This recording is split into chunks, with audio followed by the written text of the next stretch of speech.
Nous allons continuer avec notre lecture que nous sommes en train de faire. Nous sommes dans le livre de Jean, Jean chapitre 5. Nous allons lire un peu, nous allons partager un élément qui a attiré notre attention.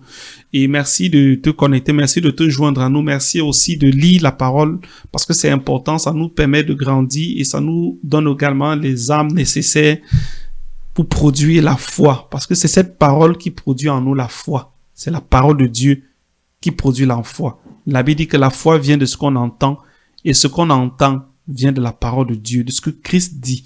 Donc, nous allons tout de suite aller dans notre Bible. Nous sommes dans Jean chapitre 5. L'évangile de Jean au chapitre 5. Je vais ouvrir à partir du verset 1. Amen. À partir du verset 1. Nous allons également lire et présenter le fait qui a attiré notre attention sur ce passage, sur ce chapitre. Jean chapitre 5, il est écrit: Après cela, il y eut une fête des Juifs et Jésus monta à Jérusalem. Or, à Jérusalem, près de la porte des brebis, il y a une piscine qui s'appelle en hébreu Bethelta et qui a 5 portiques. Sous ces portiques étaient couchés un grand nombre de malades, des aveugles, des boiteux, des paralytiques qui attendaient le mouvement de l'eau. Car un ange descendait de temps en temps dans la piscine et agitait l'eau, et celui qui y descendait le premier après que l'eau avait été agitée était guéri, quelle que fût sa maladie. Maintenant, la Bible dit ici que il y avait une piscine. Et dans cette piscine, il y avait un grand nombre de malades, paralytiques, boiteux, aveugles, tous. Et ils attendaient que l'eau soit trouble, le mouvement de l'eau. Dès que l'eau faisait du mouvement, était trouble, quelqu'un, le premier à descendre, était guéri. Une seule personne, la toute première personne entrée, même si tout le monde descend, mais la première personne qui est rentrée était guérie, quelle que soit sa maladie, parce qu'un ange, dit-il, descendait. Moi, il me pose simplement une question sur ce passage.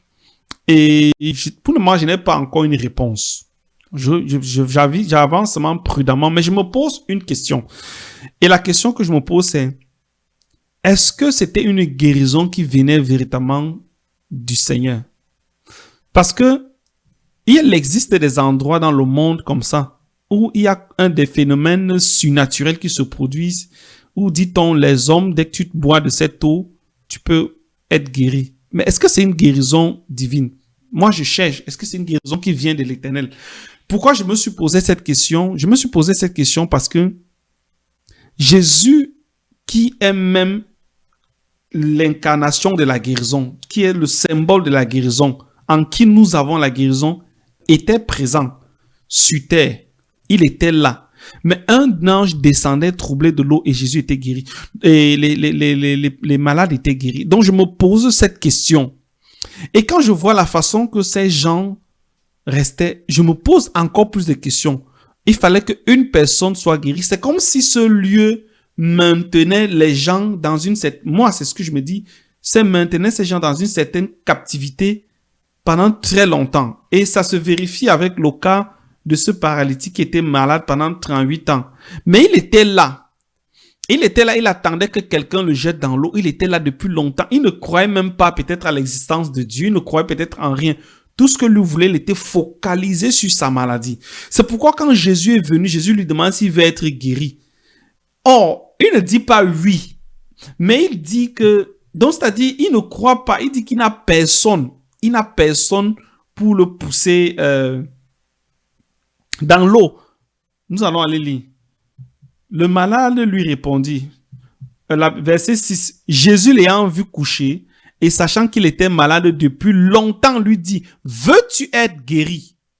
Maintenant, le malade lui répondit, Seigneur, je n'ai personne pour me jeter dans la piscine quand l'eau est agitée et pendant que j'y vais, un autre descend. Nous allons un peu essayer de voir ce passage dans d'autres versions pour voir un peu pourquoi il ne dit pas oui? Pourquoi il dit qu'il n'a personne? On dirait qu'il était maintenu dans une forme de captivité pendant longtemps. Nous allons un peu essayer d'aller voir ça. Nous allons comparer avec une autre version. J'espère que j'ai téléchargé les versions. Nous allons voir ensemble. Voilà.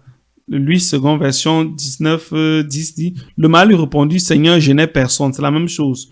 Lui, second, je n'ai personne. Nouvelle édition de Seigneur, Seigneur, je n'ai personne pour me jeter. Donc, à chaque fois, c'est la même réponse. C'est la même réponse. Second, révisé, je n'ai personne. I can't, sir. The sick man say, for I have not one. Voilà aussi la version New Living. Donc, dans plusieurs versions, c'est la même chose. Il répète la même chose. Il dit qu'il n'y a personne pour le pousser dans la piscine.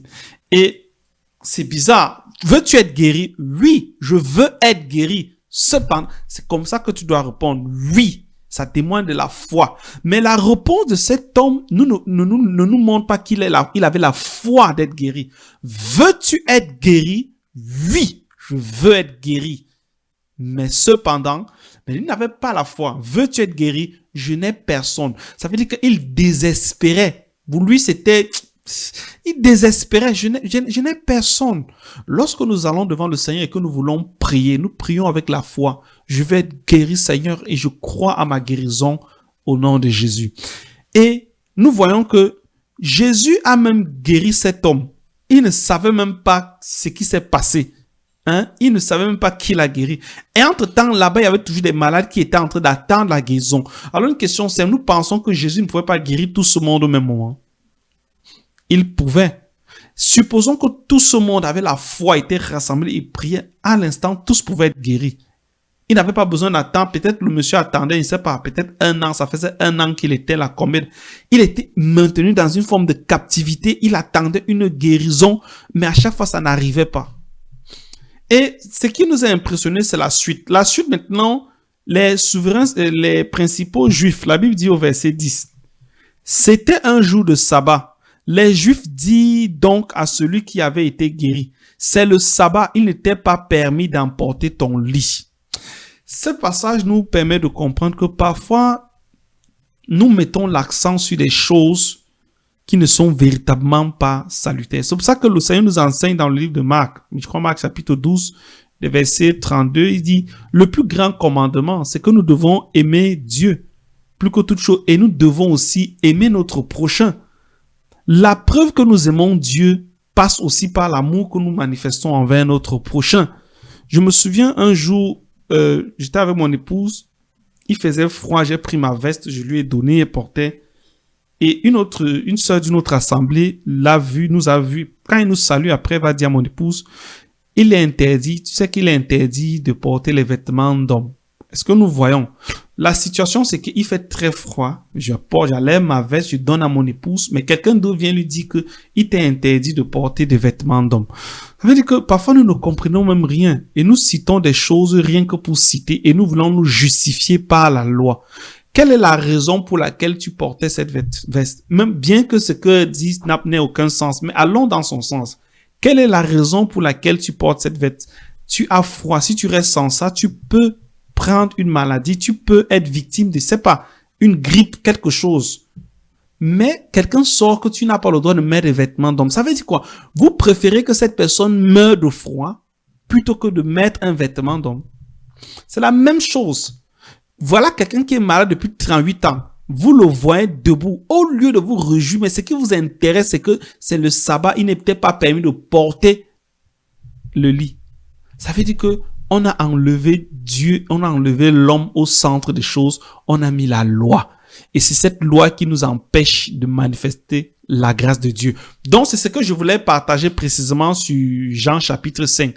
Que le Seigneur te bénisse. Donc, n'hésite pas à nous rejoindre. N'hésite vraiment pas à nous rejoindre. Nous rappelons que nous lisons la parole de Dieu et présentement, nous sommes sur le livre de Jean. Nous lisons environ 3 chapitres par semaine. Donc, nous allons aller crescendo, nous pouvons monter 4, 5, ainsi de suite.